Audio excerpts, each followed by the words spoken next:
Bulletin की शुरुआत बड़ी खबर के साथ करेंगे और ये खबर पंजाब के फिरोजपुर से है, जहां पर आपको बता दें हमला किया जाता है। ट्रिपल मर्डर की जानकारी मिली है। एक साथ 3 लोगों को मौत के घाट उतारने का प्रयास होता है। तस्वीरें आप देखिए, ये पूरी वारदात जो है सीसीटीवी कैमरे में कैद हो गई। ट्रिपल मर्डर होता है, खौफनाक तस्वीरें सामने आती है। बड़ी खबर आपको बता रहे हैं। आपको बता दें 3 दिन पहले इस वारदात की तस्वीरें सीसीटीवी कैमरे में कैद हुई हैं। हमलावरों ने कार सवार 5 चचेरे बहन भाइयों पर अंधाधुंध फायरिंग की थी। 50 से ज्यादा राउंड फायरिंग में 5 लोग बुरी तरह से जख्मी हो गए, जिसमें 3 लोगों की मौके पर ही मौत हो गई थी। ये बड़ी खबर पंजाब के फिरोजपुर से आपको बता रहे हैं। हमलावरों ने सरेआम फायरिंग कर 3 लोगों को मौत के घाट उतार दिया।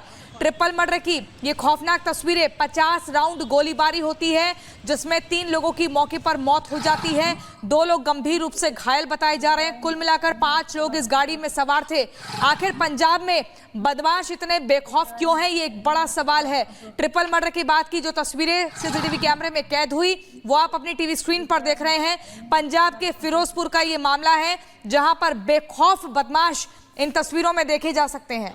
50 राउंड गोलीबारी की जाती है, 3 लोगों की मौत हो जाती है। ये मामला 3 दिन पहले का है। इस वारदात की तस्वीरें आप देख रहे हैं। हमलावरों ने देखिए कैसे आते हैं एकदम दिन दहाड़े इस वारदात को अंजाम देने।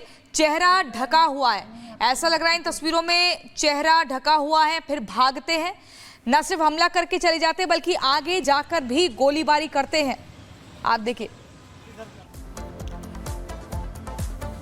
और अब बात करते हैं मध्य प्रदेश के जबलपुर की, जहां पर छात्राओं को ब्लैकमेल करने का मामला सामने आया है। आपको बताएं कि सरकारी गर्ल्स कॉलेज की जो छात्राएं हैं, उन्हें ब्लैकमेलर्स की तरफ से ब्लैकमेल करने की कोशिश की गई और व्हाट्सएप ग्रुप पर पैसे मांगे यहां पर गए हैं। आपको बता दें कि इस पूरे मामले को लेकर पुलिस एक्टिव हो चुकी है। कार्रवाई इस पूरे मामले को लेकर शुरू कर दी गई है।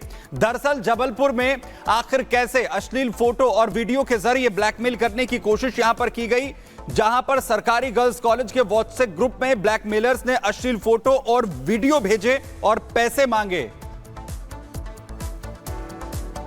जबलपुर के गवर्नमेंट गर्ल्स कॉलेज में लड़कियों को ब्लैकमेल किया जा रहा था। हमारे साथ पीड़िता है, जिसको कि मोबाइल पर अश्लील वीडियो भेजे गए और ब्लैकमेल करने की कोशिश की गई, ब्लैकमेल किया भी गया। और इसके अलावा कई और लड़कियां जिनके साथ ऐसा हुआ है।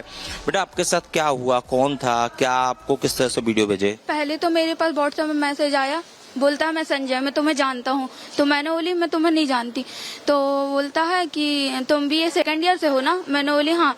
तो बोलता, फिर कुछ नहीं बोला उसके आगे, फिर वीडियो भेजने लगा खुद की, वही अभी फोटो दिखाई थी जो।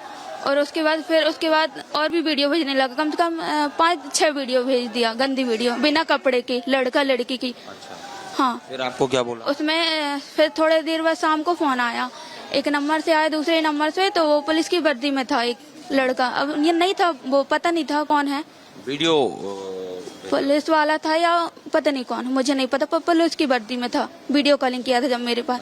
तो बोलता है तुम्हारे नाम से कंप्लेंट आई है पुलिस में, यहाँ जबलपुर थाने से। तो मैंने बोली पर क्या हुआ ये बताओ, मैंने बोली। तो बोलता है कि तुम्हारे नाम से कंप्लेंट आई है, तुम यहाँ जल्द से जल्द यहाँ आ जाना, नहीं तो पैसे कर दो करके। तो मैं सोची कि ये बात सच होगा, पहली बार मेरे साथ ऐसा हुआ। तो मैंने डर की वजह से 1500 रुपये कर दी रही। हाँ। इसके बाद कई बार ट्रांसफर किए क्या पैसे? नहीं, कभी नहीं की, पहली बार ऐसा हुआ है मेरे साथ। मेरे फ्रेंड लोग ने तक ऐसा नहीं किए। अच्छा, तो आपने ये शिकायत यहाँ पर कॉलेज में बताया प्रिंसिपल को? मैं कॉलेज नहीं आती रही अभी। अच्छा। हाँ, उस टाइम से तबीयत ठीक नहीं थी तो नहीं आती रही। कितनी और ऐसी लड़कियां होंगी, स्टूडेंट होंगी जिनके साथ ऐसा हुआ है? ऐसी 70-80 लड़की होंगी यही कॉलेज पे ही, और कॉलेज वाली लड़की उनके साथ ही हो रहा है ऐसा। आप सिलसिलेवार बताओ, क्या हुआ, कब पहला फोन आया, उसके बाद किस तरह से जो आरोपी है आपको ब्लैकमेल कर रहा था? सर, मेरे पास तभी 3-4 दिन पहले फोन आया था। उसने बोला मैं ऐसा ही विक्रम गोस्वामी बोल रहा हूँ गोरखपुर थाने से, आपके फोन में व्हाट्सएप में एक लिंक आई होगी, आप उसे ओपन करें। तो मैंने कहा ठीक है। फिर उसके बाद वो बोलता है कि इस वीडियो में आपका फेस दिख रहा है, अगर आपके खिलाफ कंप्लेन है या अगर आपको ये कंप्लेन हटवानी है तो आप मुझे इतने पैसे दे दो तो मैं कटवा दूंगा। तो मैंने बोला मेरी कोई गलती नहीं, मैंने तो ऐसा कुछ किया नहीं जो मैं आपको मतलब पैसे दूं या अपना नाम कटवाऊं। तो बोलते फिर आपकी बदनामी होगी, फिर आप समझना आपके घर तक बात पहुंच जाएगी, फिर आप समझ सकते हो आप लड़की हो, क्या क्या हो सकता है। मैंने फिर उसे उसका नंबर भी ब्लॉक कर दिया और जो भी उसने व्हाट्सएप में भेजा था सब मैंने डिलीट कर दिया। उसके बाद हम लोग ने अपनी मैम से कंप्लेन की तो मैम ने साइबर सेल भेजा था और जो मेरी फ्रेंड है उसको पता नहीं था इस बारे में, तो उससे उसने OTP मांगी कि वेरिफिकेशन हो रहा है, उसने दे दी। उसका पूरा फ़ोन हैक हो गया। फिर उसकी फ़ोटोज़ भी मतलब उसने जो कॉन्टैक्ट थे उनमें वो वही गलत वीडियोज़ और मैसेज करने लगा और कई सारे मतलब लोगों के फ़ोन आने लगे उसके नंबर पे और बहुत गंदी गालियाँ दे रहा था और मतलब और जो हमारे कॉन्टैक्ट जो फ्रेंड है उसके फेक अश्लील वीडियो बना के उसने वायरल भी किए। वायरल नहीं किया, एक लड़की के पास भेजा था कि अगर तुम मुझे पैसे नहीं दोगी तो मैं ये वायरल कर दूंगा, तो वो फैमिली प्रेशर की वजह से सामने नहीं आ पा रही है। और इस तरह कितनी लड़कियों के साथ ये जो आरोपी है वो ब्लैकमेलिंग का पूरा एक कहना चाहिए नेटवर्क चला रहा था या एक लड़कियों को ठगने की कोशिश कर रहा था? ऐसे कम से कम 60 से 70 लड़कियां हैं। अच्छा, लेकिन अभी थाने तो सिर्फ 2 ही लोग पहुंचे सर, क्योंकि कुछ कॉलेज मतलब घर के प्रेशर के कारण नहीं पहुंच पा रही हैं और कुछ ये सोच रही हैं कि ब्लॉक कर दिया मतलब प्रॉब्लम सॉल्व हो गई। अच्छा, आप लोगों के नंबर जो है आरोपी तक किस तरह पहुंच रहे हैं? इसमें क्या कोई कॉलेज का कोई स्टूडेंट, कोई छात्रा या कोई एडमिनिस्ट्रेशन का या ऐसा कोई मिला हुआ है क्या? सर, हम लोगों के कॉलेज में ग्रुप थे मतलब जिसमें हम लोग पढ़ाई के बारे में डिस्कशन वगैरह करते हैं। उसमें जब ये फर्स्ट कॉल आया था जिस लड़की के पास और मैसेज वगैरह आए थे तो वो नंबर उसने ग्रुप में बताया कि इस नंबर से मेरे पास कॉल आ रहा है, वो नंबर ग्रुप में ऐड था और भी जिन लड़कियों के पास आ रहे हैं उनके भी वो नंबर ग्रुप में ऐड है। मतलब कोई मिला हो सकता है यहाँ? यस सर, कॉलेज से कोई हो सकता है। और चलिए इसी खबर पर जबलपुर से हमारे संवाददाता सत्यविजय हमारे साथ जुड़ गए। सत्यविजय, पीड़िता से आपने बात करी, उन्होंने अपनी जुबानी बताया क्या कुछ हुआ, कैसे उन्हें फंसाने का प्रयास किया गया, लेकिन इस अश्लील कांड का खुलासा तो हो चुका है। कैसे ब्लैकमेलिंग के जाल में मासूम लड़कियों को फंसाया जा रहा था। अब इस पूरे मामले में पुलिस कार्रवाई कैसे कर रही है, क्या कुछ कर रही है पुलिस, कैसे इस पूरे गिरोह को पकड़ा जाएगा?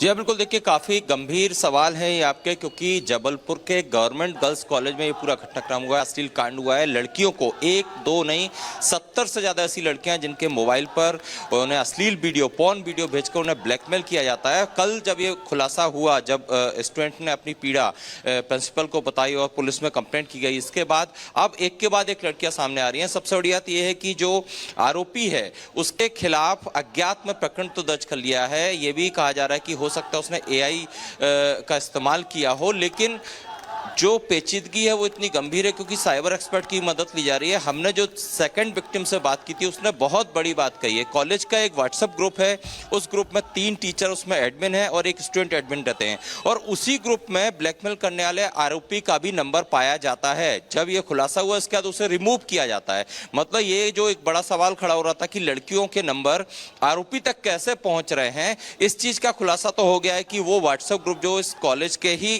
3 टीचरों ने बनाया था उसमें आरोपी का भी नंबर था और वो उस नंबर से ब्लैकमेल करता जा रहा था। दूसरी बड़ी बात है कि वो पुलिसकर्मी बनके भी ब्लैकमेल करने की कोशिश कर रहा था। कुछ लड़कियों ने पैसे ट्रांसफर भी कर दिए, कुछ अभी भी सामने नहीं आ रही हैं क्योंकि उनको डर है कि उनके परिजन, उनके परिवार के लोग ने उनको फटकार लगाएंगे, डांटेंगे। लेकिन अब पुलिस दावा कर रही है कि उन्होंने टीम बना दी है। पुलिस के लोगों की ये भी कहना है दिल्ली तक साइबर एक्सपर्ट से मदद ली जा रही है, किस तरह से, किस सॉफ्टवेयर का इस्तेमाल करके आरोपी जो है लड़कियों को ब्लैकमेल कर रहा था। इन सब चीज़ों को लेकर पुलिस बहुत स्पष्ट जवाब नहीं दे पा रही है क्योंकि वो हर बात पर, हमने कुछ देर पहले SP जबलपुर आदित्य प्रताप सिंह से भी बातचीत की तो हर बार उनका ही कहना था इन्वेस्टिगेशन कैसा है, हम खंगाल रहे हैं कि आरोपी किससे मिला है, कॉलेज के लोग इसमें इन्वॉल्व हैं या नहीं, क्या कॉलेज का कोई गिरोह है जो इस तरह से पीड़ित लड़कियों को शिकार बनाता है, उनसे पैसे की ठगी की जाती है, ब्लैकमेलिंग की जाती है। एक बड़ा चैलेंज भी और कहीं ना कहीं यहाँ पर सत्यविजय पुलिस के लिए कि आखिर कैसे इस पूरे मामले का खुलासा यहाँ पर होता है। वापस हम आपके पास यहाँ पर लौटें और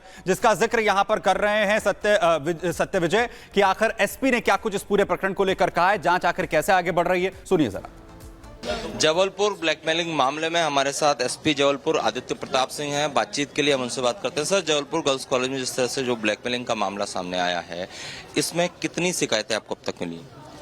देखिए, अभी कल हमको शिकायत मिली है, उस पर अपराध पंजीबद्ध करके आगे कार्रवाई की जा रही है। लेकिन आप लोगों के पास 3 ऑन रिकॉर्ड आया, लेकिन वहां बता रहे हैं 100 से ज्यादा लड़कियां जिनको ब्लैकमेल किया गया। अभी बच्चों से, क्योंकि कल शाम को लेट ज्ञापन मिला था, इन्फॉर्मेशन मिली थी, उसके बाद अब हम लोग वर्क कर रहे हैं सभी बच्चों जो आज, क्योंकि सब डे स्कॉलर्स थे अधिकांश, तो अब सबसे बुला के पूछताछ करके आगे कार्रवाई ये नंबर कितना हो सकता है, कितनी लड़कियां हैं जिनको ब्लैकमेल किया? इन्वेस्टिगेशन के बाद ही बताया जा सकता है। सर, एक बड़ी चीज सामने आई है कि कॉलेज का ग्रुप है जिसमें 3 मैडम वहाँ की एडमिन है और एक स्टूडेंट एडमिन है, और उसमें आरोपी जिस नंबर से ब्लैकमेल कर रहा था उसका भी नंबर था, उसे रिमूव किया गया। अब तो ऐसे